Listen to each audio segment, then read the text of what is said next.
जय श्री राम, जय हरि विष्णु। आप सभी को आषाढ़ मास की बहुत बहुत शुभकामनाएं। आइए सुनते हैं आषाढ़ मास की एक और भगवान की लीला। आप तो सभी जानते होंगे कि हमारे देवर्षि नारद जी, उनके मन में हमेशा कोई ना कोई प्रश्न बना रहता है और उन प्रश्नों का समाधान करने के लिए वो या तो विष्णु जी के पास जाते हैं और या तो ब्रह्मा जी के पास।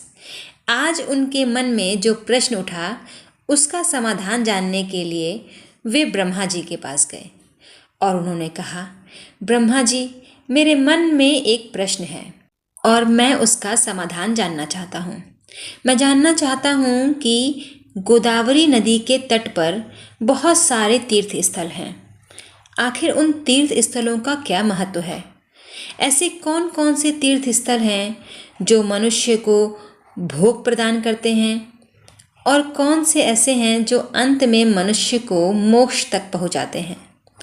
इसी जिज्ञासा का समाधान करते हुए श्री ब्रह्मा जी अब एक अत्यंत पवित्र तीर्थ जनस्थान तीर्थ का अद्भुत इतिहास सुनाते हैं।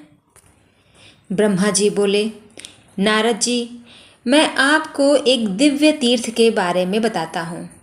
उसका महत्व अपने आप में बहुत है, जो समस्त तीर्थों में अत्यंत पूजनीय है।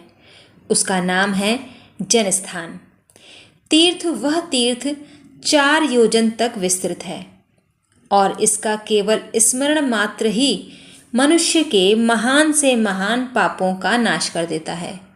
जो श्रद्धापूर्वक यहाँ स्नान, दान, जप और भगवान का स्मरण करता है, वह भोग और मोक्ष दोनों का अधिकारी बन जाता है।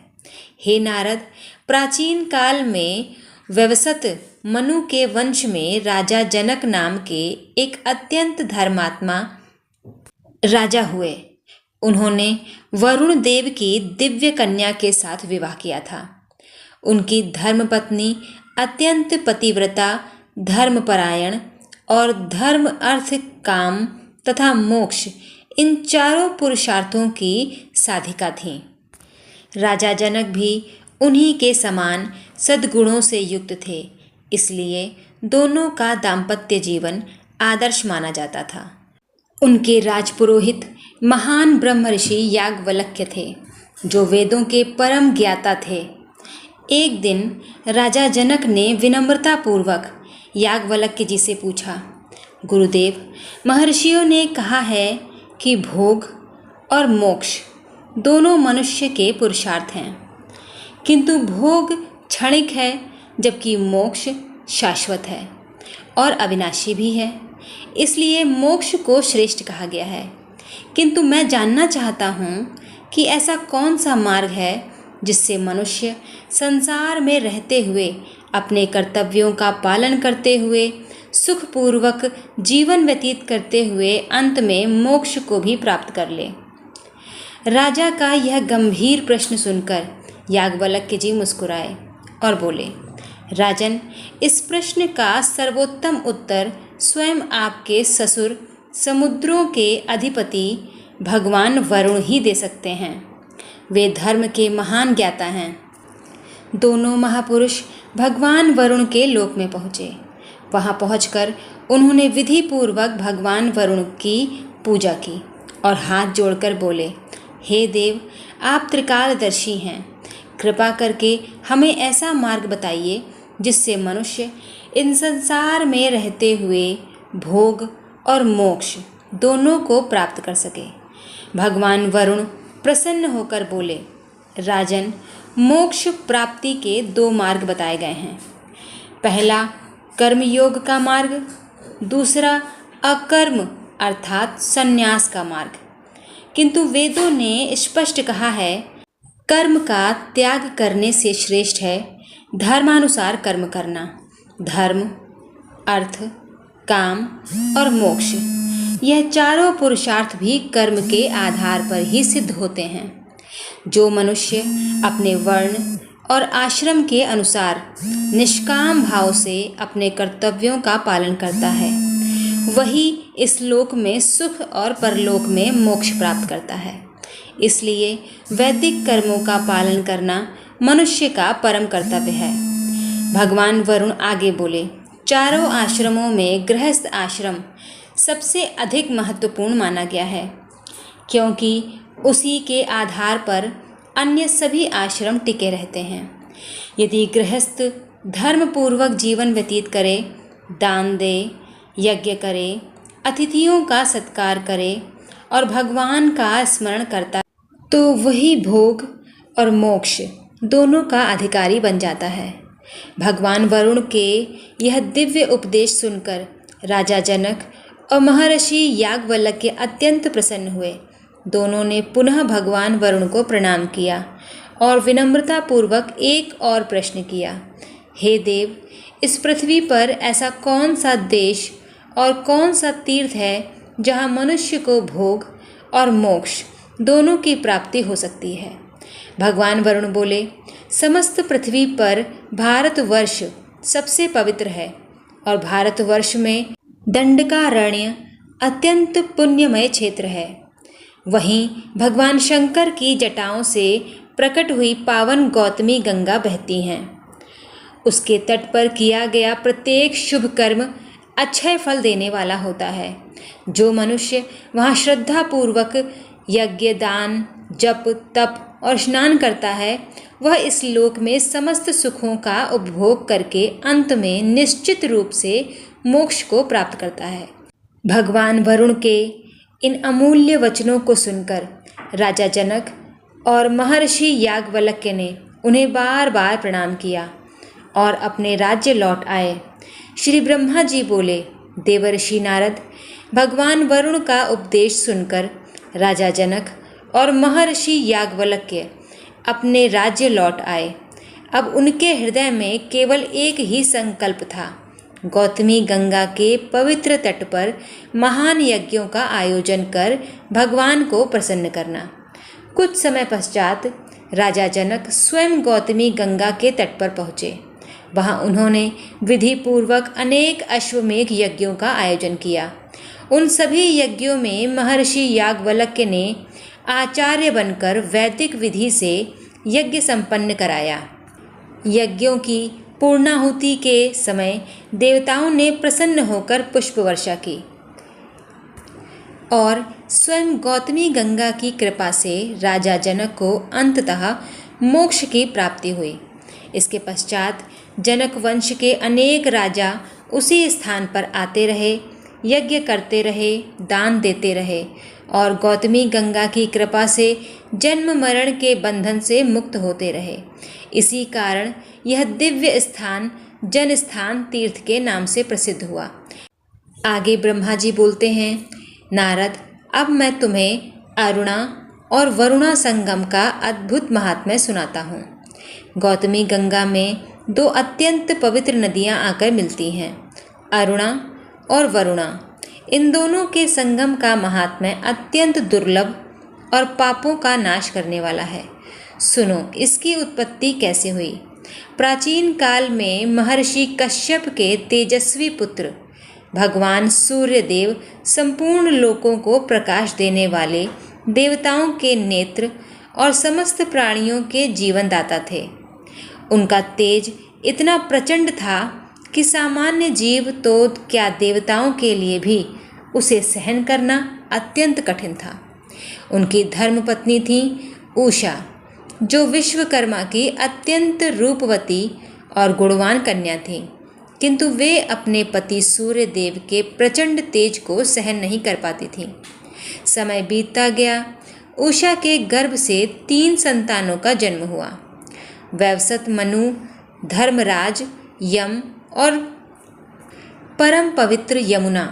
फिर भी सूर्यदेव के असहनीय तेज के कारण उषा का मन अत्यंत व्याकुल रहने लगा। एक दिन उन्होंने अपने ही समान रूप वाली अपनी छाया उत्पन्न की। उषा ने उससे कहा, जब तक मैं लौट कर ना आऊँ तब तक तुम मेरे ही रूप में रहकर मेरे स्वामी की सेवा करना, मेरे पुत्रों का पालन करना और इस रहस्य को किसी के सामने प्रकट मत होने देना। छाया ने विनम्रतापूर्वक उनकी आज्ञा स्वीकार कर ली। इसके बाद उषा तपस्या करने के उद्देश्य से उत्तर कुरुदेश चली गई। वहाँ पहुंचकर उन्होंने घोड़ी का रूप धारण किया और कठोर तपस्या में लीन हो गई। कुछ समय बाद सूर्यदेव को इस रहस्य का ज्ञान हुआ। उन्होंने भी घोड़े का रूप धारण किया और अपनी पत्नी की खोज में निकल पड़े। उधर उषा तप करते करते अंततः भारतवर्ष में गौतमी गंगा के पावन तट पर पहुंची। यही भगवान सूर्य ने उन्हें खोज लिया। पति पत्नियों का पुनर्मिलन उसी पवित्र स्थान पर हुआ। उनके इस दिव्य मिलन से अश्विनी कुमारों का जन्म हुआ, जो आगे चलकर देवताओं के वैद्य और आयुर्वेद के अधिष्ठाता बने। जिस स्थान पर यह दिव्य घटना घटी वह आगे चलकर अश्वतीर्थ, भानुतीर्थ और पंचवटी के नाम से प्रसिद्ध हुआ। नारद सूर्यदेव की कन्याएं ताप्ती और यमुना भी अपने पिता के दर्शन के लिए गौतमी गंगा के तट पर आईं। वहीं उन्होंने अरुणा और वरुणा नामक नदियों का रूप धारण किया।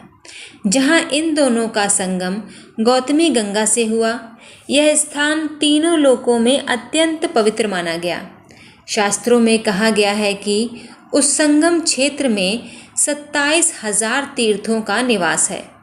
जो श्रद्धालु वहाँ स्नान, दान, जप, तप अथवा भगवान का स्मरण करता है, उसे अक्षय पुण्य की प्राप्ति होती है। केवल उस संगम का स्मरण, कीर्तन और श्रवण करने मात्र से ही मनुष्य पापों से मुक्त हो जाता है। श्री ब्रह्मा जी बोले, देवर्षि नारद, अब मैं तुम्हें गरु तीर्थ का दिव्य महात्म्य सुनाता हूँ। यह तीर्थ समस्त विघ्नों का नाश करने वाला है, भय को दूर करने वाला तथा भगवान शिव और भगवान विष्णु दोनों का प्रिय तीर्थ है। इसका इतिहास अत्यंत अद्भुत है, इसलिए ध्यान पूर्वक सुनो। प्राचीन काल में शेषनाग का एक अत्यंत तेजस्वी और पराक्रमी पुत्र था, जिसका नाम मणिनाग था। यद्यपि वह महान बलवान था, फिर भी उसके हृदय में एक भय सदैव बना रहता था। वह भय था गरुड़ का। गरुड़ देव सर्पों के भक्षक माने जाते हैं। इसलिए मणिनाग ने निश्चय किया कि वह ऐसे देव की शरण लेगा जो उसे सदा सर्वदा भय मुक्त कर दे। यह केवल पर्वत पर पहुंचा और कठोर तपस्या करके भगवान शिव की आराधना करने लगा। दीर्घकाल तक तप करने के बाद भगवान आशुतोष उसके सामने प्रकट हुए। भगवान शिव ने प्रसन्न होकर कहा, वत्स मणिनाग, तुम्हारी तपस्या से मैं अत्यंत प्रसन्न हूँ। जो इच्छा हो निसंकोच मांग लो। मणिनाग ने श्रद्धापूर्वक कहा, हे महादेव, मुझे किसी धन, राज्य या ऐश्वर्य की इच्छा नहीं है। यदि आप मुझ पर प्रसन्न हैं तो मुझे गरुड़ के भय से सदा के लिए मुक्त कीजिए। भगवान शिव मुस्कुराए और बोले, तथास्तु, आज से तुम्हें गरुड़ से कोई भय नहीं रहेगा। मेरा यह वचन कभी असत्य नहीं होगा। भगवान शिव का वरदान पाकर मणिनाग पूर्णतः निडर हो गया। अब वह निर्भय होकर जहाँ चाहे वहाँ विचरण करने लगा। एक दिन यह क्षीर सागर के समीप भी पहुँचा, जहाँ भगवान श्री हरि विष्णु शेष सैया पर विराजमान थे। वह निसंकोच होकर उसी प्रदेश में घूमने लगा जहाँ गरुड़ का निवास था। उसी समय गरुड़ की दृष्टि उस पर पड़ी। उन्होंने आश्चर्य से सोचा, आज तक कोई भी नाग मेरे सामने आने का साहस नहीं करता था।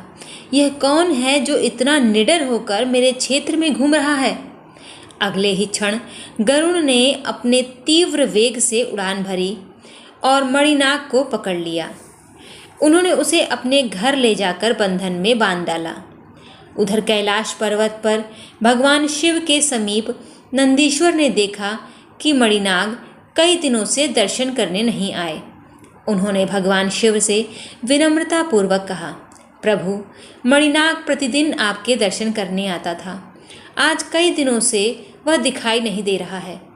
मुझे आशंका है कि कहीं गरुड़ ने उसे पकड़ तो नहीं लिया। भगवान शिव ने ध्यान लगाया। योग दृष्टि से उन्होंने सब कुछ देख लिया। वे बोले, नंदी, तुम्हारा अनुमान सत्य है। मणिनाग इस समय गरुड़ के बंधन में है। फिर भगवान शिव ने आदेश दिया, तुम तुरंत भगवान विष्णु के पास जाओ और उनसे मेरा संदेश कहो कि वे गरुड़ को आदेश देकर मणिनाग को मुक्त कराएं। भगवान की आज्ञा पाकर नंदी तुरंत बैकुंठ धाम पहुँचे। उन्होंने भगवान विष्णु को प्रणाम किया और संपूर्ण घटना विस्तार से सुनाई। भगवान श्री हरि सब कुछ सुनकर मुस्कुराए और तुरंत गरुड़ को बुलाया। गरुड़ हाथ जोड़कर भगवान के सामने उपस्थित हुए। भगवान विष्णु ने शांत स्वर में कहा, मणिनाग को भगवान शिव का वरदान है कि कोई गरुड़ उसे छुएगा नहीं। अंततः उसे बंधन से मुक्त कर दो और नंदी के साथ जाने दो। किंतु इस बार गरुड़ के मन में अहंकार उत्पन्न हो चुका था। उन्होंने विनम्रता का त्याग करते हुए कहा, प्रभु, मैं आपका सेवक हूँ। मैंने परिश्रम करके इस नाग को पकड़ा है और अब आप बिना किसी कारण उसे मुझसे छीनकर नंदी को देना चाहते हैं। गरुड़ आगे बोले, स्वामी तो अपने सेवकों को पुरस्कार देते हैं, उनसे प्राप्त वस्तु नहीं छीनते। क्या आप भूल गए हैं कि युद्धों में मैंने ही आपको अपनी पीठ पर बैठाकर असुरों का संहार कराया था। मेरे बल से ही आपने अनेक विजय को प्राप्त किया है। गरुड़ के इन वचनों को सुनकर वहां उपस्थित सभी देवता आश्चर्यचकित रह गए। भगवान विष्णु जरा भी क्रोधित नहीं हुए। उन्होंने मंद मंद मुस्कुराते हुए कहा, गरुड़, यदि तुम्हें अपनी शक्ति पर इतना ही अभिमान है तो पहले मेरी एक छोटी सी परीक्षा पास कर लो। गरुड़ ने गर्व से कहा, प्रभु, आपकी तो मैं हर आज्ञा का पालन अवश्य करूँगा। भगवान विष्णु बोले, यदि तुम मेरी इस छोटी सी कनिष्ठ का सबसे छोटी उंगली का भार सहन कर सको तभी मैं तुम्हारी शक्ति को स्वीकार करूँगा।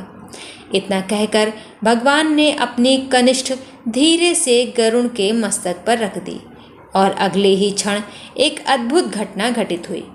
गरुड़ उस उंगली का भार जरा भी सहन न कर सके। उनका शरीर कांपने लगा। वे भूमि पर गिर पड़े और उनका समस्त अभिमान चूर चूर हो गया। गरुड़ भगवान शिव की आज्ञा लेकर तुरंत गौतमी गंगा के तट पर पहुँचे। उनके मन में अब पहले जैसा अभिमान नहीं था। भगवान विष्णु की एक छोटी सी उंगली ने उन्हें यह अनुभव करा दिया था कि संसार में किसी का बल अपना नहीं होता, वह सब कुछ ईश्वर की कृपा से ही प्राप्त होता है। गौतमी गंगा के तट पर पहुंचकर गरुड़ ने अत्यंत श्रद्धा से स्नान किया। उन्होंने भगवान शिव और भगवान विष्णु का स्मरण किया। विनम्र होकर प्रार्थना करने लगे, हे जगत को पवित्र करने वाली माँ गौतमी, मेरे भीतर जो अहंकार था उसे आपने नष्ट कर दिया। अब मुझे केवल प्रभु की भक्ति और सेवा ही चाहिए। गरुड़ की यह निष्कपट प्रार्थना सुनकर माँ गौतमी अत्यंत प्रसन्न हुई। जैसे ही उन्होंने उस पावन जल में स्नान किया, उनके शरीर में पहले से भी अधिक दिव्य तेज, बल और वेग उत्पन्न हो गया। उनका सारा क्लेश, दुर्भाग्य और मानसिक अशांति उसी क्षण समाप्त हो गई। गरुड़ सीधे भगवान विष्णु के पास पहुँचे और उनके चरणों में गिर पड़े। भगवान विष्णु मुस्कुराते हुए बोले, गरुड़, शक्ति तब तक कल्याणकारी नहीं होती जब तक उसके साथ विनम्रता ना हो। जो अभिमान छोड़ देता है वही वास्तव में महान बनता है। गरुड़ ने हाथ जोड़कर कहा, प्रभु, आज मुझे ज्ञात हो गया कि आपकी कृपा के बिना मैं कुछ भी नहीं हूँ।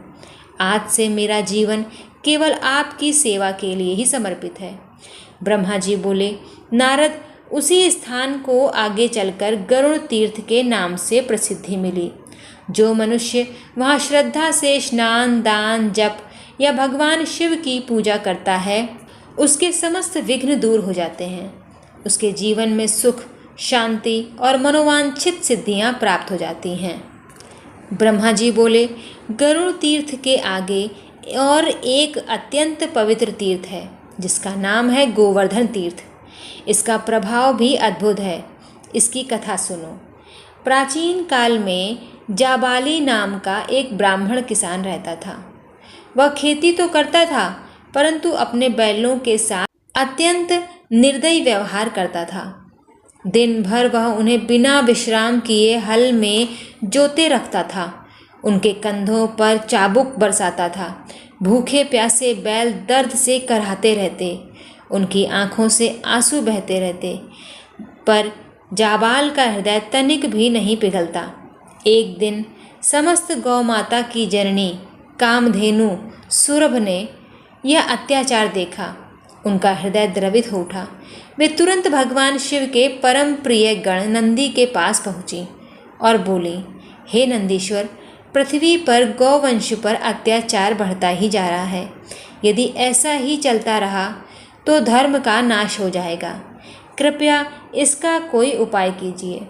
नंदी ने भी यह समाचार भगवान शिव को सुनाया। भगवान शिव बोले, नंदी, आज से तुम्हारी इच्छा ही मेरी आज्ञा है। जो उचित समझो वही करो।